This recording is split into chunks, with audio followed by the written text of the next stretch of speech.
आ रहे होते हैं। लेकिन जितने भी व्यूज होते हैं, लाइक अगर आप को टेक्स्ट डिस्प्ले करवाना चाह रहे हैं तो आप टेक्स्ट व्यू यूज करेंगे। अगर आप कोई यूजर से इनपुट लेना चाह रहे हैं तो उसके लिए भी आप एक व्यू जिसका नेम होता है एडिट टेक्स्ट वो यूज करेंगे। कोई बटन लगाना चाह रहे हैं तो बटन भी एक व्यू है। कोई इमेज लगाना चाह रहे हैं तो वो सारे जो है वो आप कहाँ पे अटैच करते हैं, व्यूज के अंदर जो है वो अटैच कर रहे होते हैं। लेकिन प्रॉब्लम क्या है, प्रॉब्लम ये है कि कोई भी व्यू, सिंपल व्यू की मैं बात कर रहा हूँ, सिंपल व्यू आप ऐसे ही स्क्रीन के ऊपर प्लेस नहीं कर सकते हैं। उसके लिए आपको एक पेरेंट एलिमेंट रिक्वायर्ड होता है, जो कि उसके बाद जो है वो आप क्या करते हैं, जितने भी व्यूज आपने प्लेस करने होते हैं वो उस पेरेंट एलिमेंट के अंदर जो है वो आप एज अ चाइल्ड जो है वो कंसिडर कर रहे होते हैं और उसके अंदर जो है वो प्लेस कर रहे होते हैं। ओके चलें स्टार्ट हम करेंगे जी स्क्रॉल व्यू से। स्क्रॉल व्यू बेसिकली हमारा जो है ना वो एंड वाला व्यू होता है। इसको हम बाद में ही डिस्कस करेंगे तो ज़्यादा बेटर रहेगा। जस्ट अ मिनट में स्क्रीन को भी ऑन कर लूँ। जी सर क्या हाल है?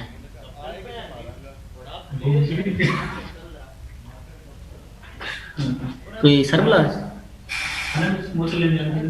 लेता ही 10-15 लेता है। हाँ बहुत है।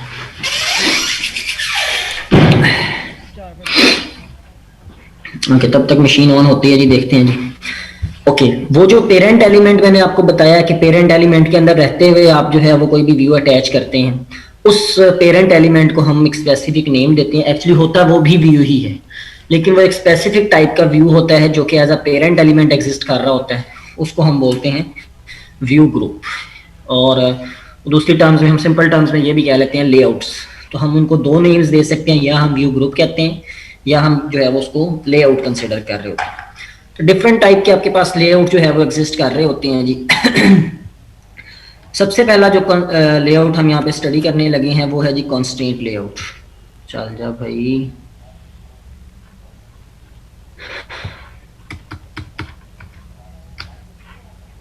ओके कॉन्स्टेंट लेआउट जो है वो हम लोगों ने डिस्कस करना है जी। आई थिंक मेरा सिस्टम बहुत स्लो हो गया है। जी आपने रीस्टार्ट नहीं किया होगा। नहीं रीस्टार्ट मैंने किया है। एक्चुअली मैं ना वो यूज़ करता हूँ रिमोट पीसी एसेस करता हूँ ना इससे, तो वो रिमोट पीसी मैंने एसेस किया हुआ, उस वजह से ना सिस्टम बहुत ज़्यादा स्लो हो गया है। जस्ट अ मिनट मैं रिमोट पीसी को शट ऑफ करता हूँ फिर शायद हो जाए। Control S.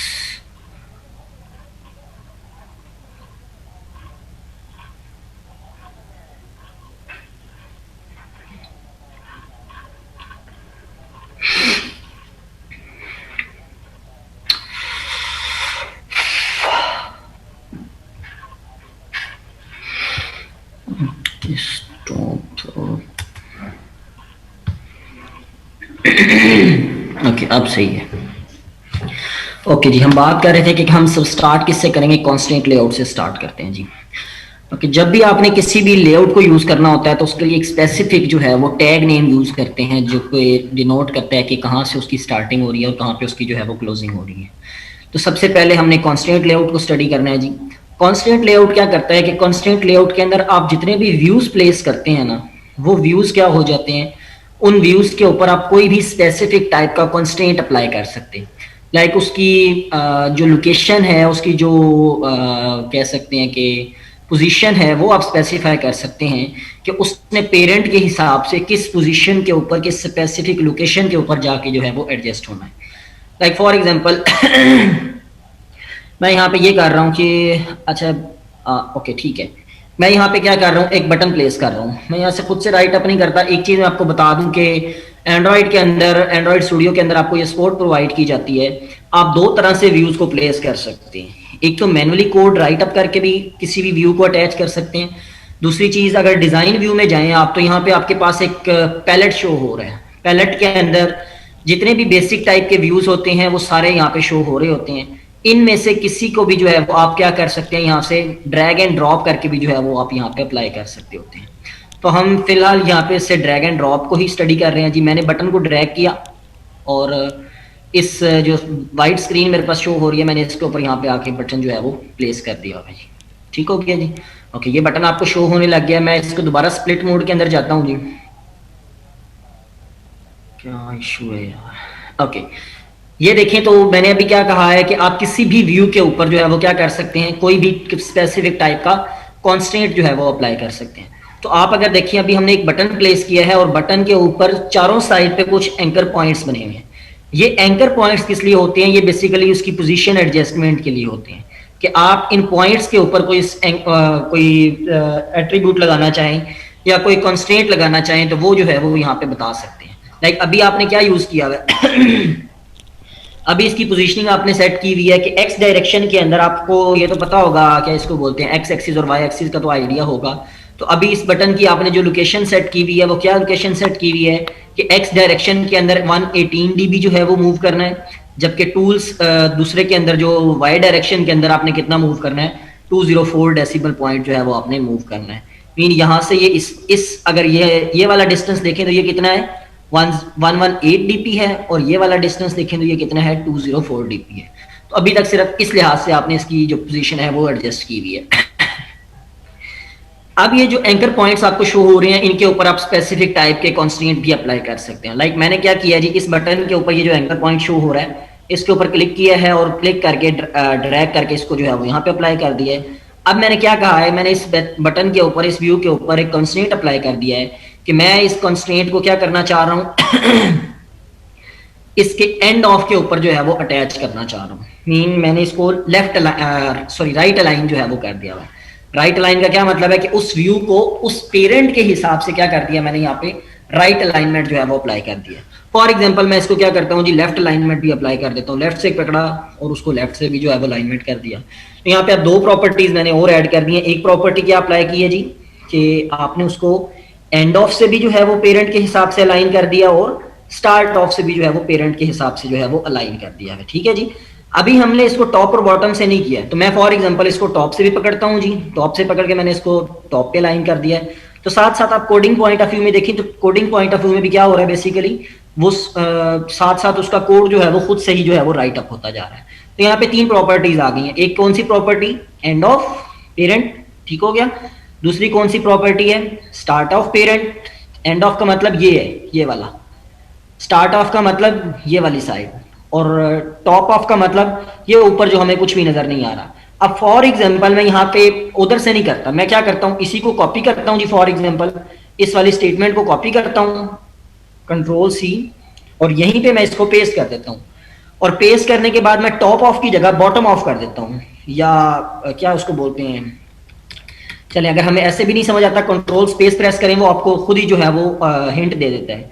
तो टू बॉटम ऑफ हम पेरेंट के हिसाब से कर देते हैं। टू बॉटम ऑफ हमने पेरेंट के हिसाब से कर दिया। तो अब जरा चेक कीजिएगा क्या इशू है। Constraint top to bottom of is equal to parent लगाया तो हमने भी ऐसे ही है। जस्ट अ मिनट, ड्रैग करके ड्रॉप करते हैं जरा। अभी उसने क्या प्रॉपर्टी अप्लाई की है, ये प्रॉपर्टी कहाँ से आ गई है,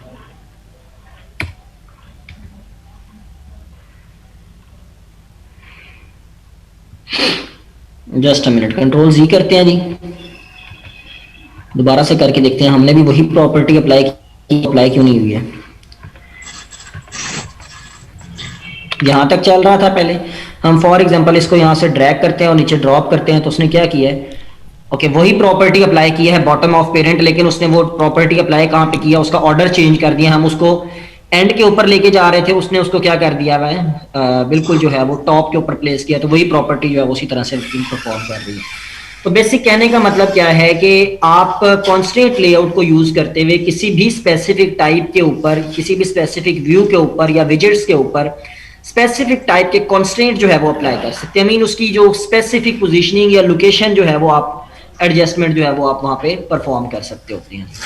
ओके, एक चीज याद रखनी है कि हमें कैसे पता चलेगा कि किसी भी व्यू की प्रॉपर्टीज को देखते हुए हमें ये कैसे शो हो रहा होगा कि यहाँ पे कौन से वाला व्यू यूज हो रहा होगा। जब भी आप कॉन्स्टेंट लेआउट यूज कर रहे होंगे,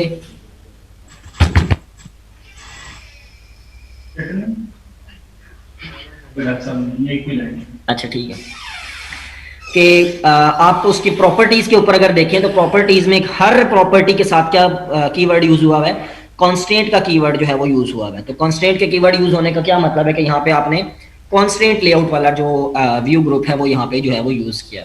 जी बच्चे, कोई कंफ्यूजन यहाँ तक? सर। ओके, आगे मूव करते हैं जी। सेकंड जो लेआउट होता है उसको हम बोलते हैं रिलेटिव लेआउट। रिलेटिव लेआउट भी बेसिकली आप ये कह सकते हैं कि कांस्टेंट लेआउट का ही रिप्लेसमेंट है। उसमें भी आप इसी तरह से स्पेसिफिक जो पोजीशनिंग है वो अप्लाई कर सकते हैं या स्पेसिफिक कांस्टेंट अप्लाई कर सकते हैं।